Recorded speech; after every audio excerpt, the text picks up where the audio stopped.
So, I'm kind of mad at myself. And here's why. I recorded the next, guy needs to, like, calm his tits, really. I recorded the next part of the story, which is part 4 of the story. And apparently I forgot to record the video. And I gotta remember to do it next week because, I was going through Fredericksburg, Texas, and it's all decorated for Christmas. And I didn't get any of it. So, kind of mad at myself for doing that. But, we're going to do something a little different. You guys are going to get to see basically, like, it's just a video of the yard that I'm sitting in while I tell about the story. But I wanted to do something a little different. This place is pretty busy. You know, people are coming and going all the time. So I figured I'd do the 4th part of the story right here. So, okay. So, where was I? Okay, so we pulled up to this hotel. And it was called the Strasburg Hotel in Strasbourg, Virginia. All right. So, this, my roll windows up. But the dog's going to bark probably. Hold on. And windows are going up. Window on the right is up. Window on the left is slow. Anyway, so the Strasburg Hotel in Strasbourg, Virginia. So we pull off the highway.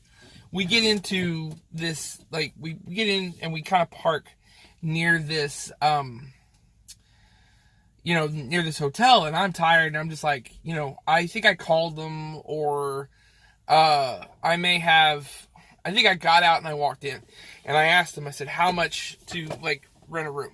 And they were like, $77. Okay, $77, that's not that bad. And they said, but we have a breakdown special. And I said, what's your breakdown special? And they said, $57 for the night. And I thought, and the thing was, this place was gorgeous. It was amazing, all right? Like, it was really, really old and historic. And it was so old that, and for somebody from Texas, we don't have anything that's old usually in Texas, but for somebody from Texas to have something that was built before the Civil War, still standing and still being used every day, was just phenomenal. So, it was a hospital during the Civil War, and there were apparently ghosts, and there was a ghost in the room across from me. I think I had room 202 or 201 or something like that. So I think I had 201, and the room across from me was 202. It was 3 stories tall, gorgeous place, carpet, all kinds of stuff. And if you get on and look at Strasburg Hotel in Strasbourg, Virginia, they have way more expensive prices now. But their breakdown special was $57 a night. And I said, well, here's the deal. I said, I'm driving a U-Haul truck because my sister's Suburban broke down in Mount Jackson, Virginia about 35 miles ago. Does that count? And they went, yeah, that'll count. Like, okay. So I rent my room. I'm still sick as a dog at this point. My sister's like, are you going to come down to dinner? I'm like, I'm not going to eat anything. And I'm pretty sure I had not eaten anything that day at all. I mean, I was that sick. I mean, look at me. See this? I eat. Okay? But I had not eaten that day because I was that sick. And so I kind of like, basically, yeah, I was sick and I needed to sleep, and I knew that. And, 2 or 3 nights of 2 nights basically at that point of not having any sleep at all because we were trying to drive straight through to New York City was just killing me. And, so I, like, get my key, and my sister pays for her room, and of course, her and Ian went and stayed in the same room, and I went and had my own room, and blah, blah, blah. And so we go upstairs, or I go upstairs, and I think they were on the 3rd floor. But they went to dinner that night. They said the nachos at this place next door were amazing. And, of course, I couldn't eat a thing. I went and I laid down, and I opened my door, and it's on a corner, windows, and, like, old furniture, antique furniture, like a steel frame bed, and goose down pillows, goose down comforter, the sheets were nice. It was a nice place. And I think I maybe turned the television on and watched TV for like 5 minutes, and then I rolled over and went to sleep, and that was it. I slept 13 hours straight. I still remember it. And I was so comfortable that when I woke up, I did not know where I was. I was expecting to wake up in my bed at home. And I remember, I'm like laying down like this, and I'm sleeping and I wake up and my wall was not there because my bed was against the wall at home. I wake up and I'm like, where's my wall?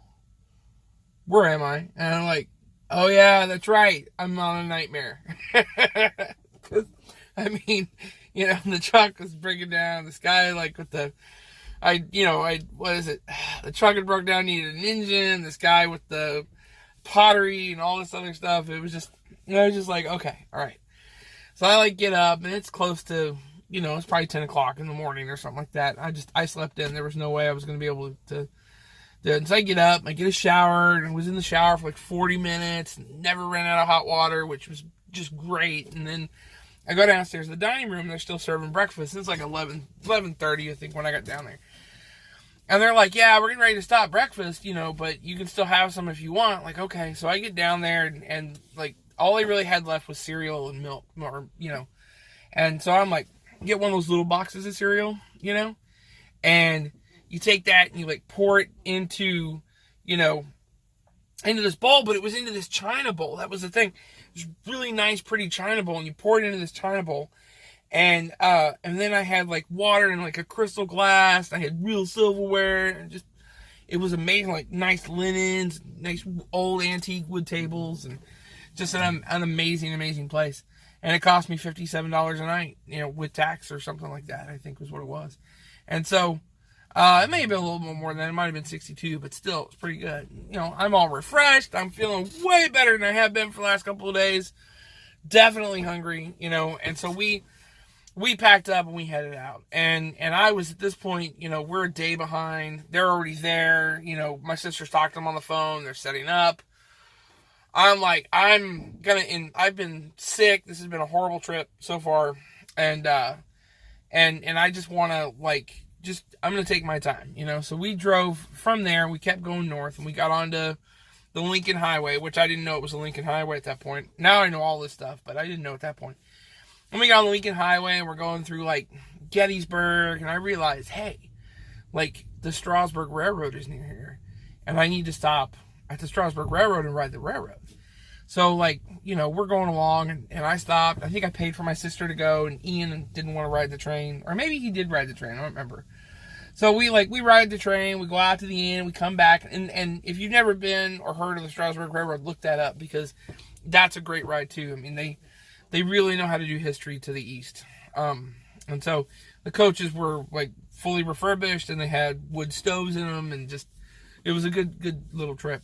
And so, we did that and looked around and everything, got back in the truck. And so we're motoring on, and at some point, Ian, like, got upset with me, and he got upset with me because we had the dog, and the dog, like, we had stopped somewhere and got something to drink, and the dog's, like, licking the side of my cup. And it's just like if this cup had water on the side, the dog's licking the side of the cup. And I know the dog was thirsty, and the dog had water on the floor, and that was the thing, but the cold water on the side of the cup was what the dog was after.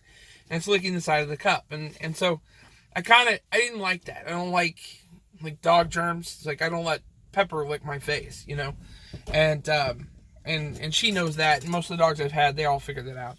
I don't know why I'm still holding this cup. But anyway, so I kind of smacked the dog's nose. Said, no, don't do that. And Ian over here in the seat goes, don't do that. I said, don't do what? And he goes, don't hit the dog. And I'm like, why didn't you hit the dog? I smacked the dog's nose. It's like a little smack so that the dog, will stop doing what she's doing. And he's like, well, that dog doesn't know any better. I'm like, well, that's why you smack the dog's nose so the dog will know better. And he goes, well, there's no right and wrong. What are you talking about? There's no right and wrong. Like how is there not a right and wrong? Well, there's no right and wrong in the world. Okay,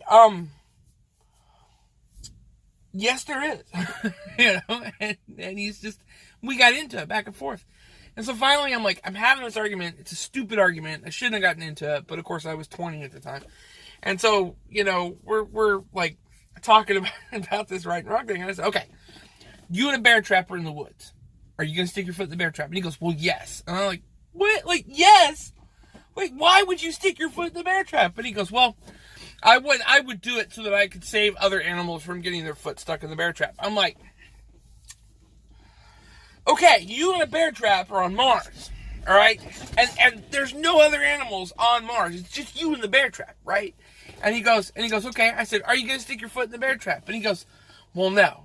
I go, okay, why? And he goes, because it wouldn't be productive. And I go, which is the same thing as wrong. And he goes, no, not productive is not the same thing as wrong. I was like, if you look up the definition of not productive, it basically means it wouldn't produce any sort of like benefit, and wrong is kind of the same thing. Like if you do something wrong, it doesn't necessarily produce a benefit of any kind. You know, I was just like, you like, you know, and so I just was getting irritated with them, and finally we just, I guess, agreed to disagree or something like that. And so we pulled off, and I'm like, at this point they're out of money, you know. And so I'm buying, with what money I've got, I'm buying them like food and hotel room and blah, blah, blah. And so they're, you know, we stopped somewhere, and I wanted Taco Bell. So we stopped at this Taco Bell. I had to go across the street to get cash because my card wouldn't work. I could get cash, but my card wouldn't work that far outside of the state of Texas. And it was a different time back then. And I had a local bank. I didn't have a regular bank. And so... so we get to this Taco Bell and everything, and I stopped at the gas station across the street to get cash, and we're gonna go across the street and eat, and Ian goes, I think I'm gonna walk over there. And I'm like, all right, go ahead and walk, you know. And my sister gets in the truck with me, and she goes, hey, like, you kind of upset him. I said, I upset him? Like he's been nothing but ridiculous the entire trip. I don't like the guy. I'm not getting along with him, obviously, and I'm the problem. And she goes, well, you just maybe need to treat him a little bit better. And I was just like, you know what? You need to tell him that if he opens his mouth again and says something stupid and ridiculous like he just did, I'm going to put him and all of his stuff on the side of the road, and he can figure out how to get to New York on his own. And my sister looked at me and she goes, well, if you do that, then you could just put me on the side of the road. And I was tired. I had been sick. I was not happy as far as this trip was concerned. It was a nightmare. And I looked at her and I said, that's fine. If that's your choice, that's okay. I'll put you and him and all your stuff on the side of the road, and I'll take the truck to Pittsburgh, and I'll drop it off, or Philadelphia. Take the truck to Philadelphia, I'll drop it off, I'll get on the train, and I'll go home. And y'all can figure it out from there. You know, and my sister basically like, okay. And she pulled him aside and she said, shut the fuck up. Because if you don't, he's going to put us on the side of the road, and that's going to be it. And I was like, just don't. So we ended up having Taco Bell, and we went from there to another hotel. We didn't make it all the way to New York that night, and so we ended up having to stay at another hotel, which was close by. And I'm at like 13 minutes at this point, so I went a little bit over because I wanted to tell that story. But so I will finish the story. I will finish the story next time. So anyway, that's it. Y'all keep the shiny side up this way, and I'll see you down the road.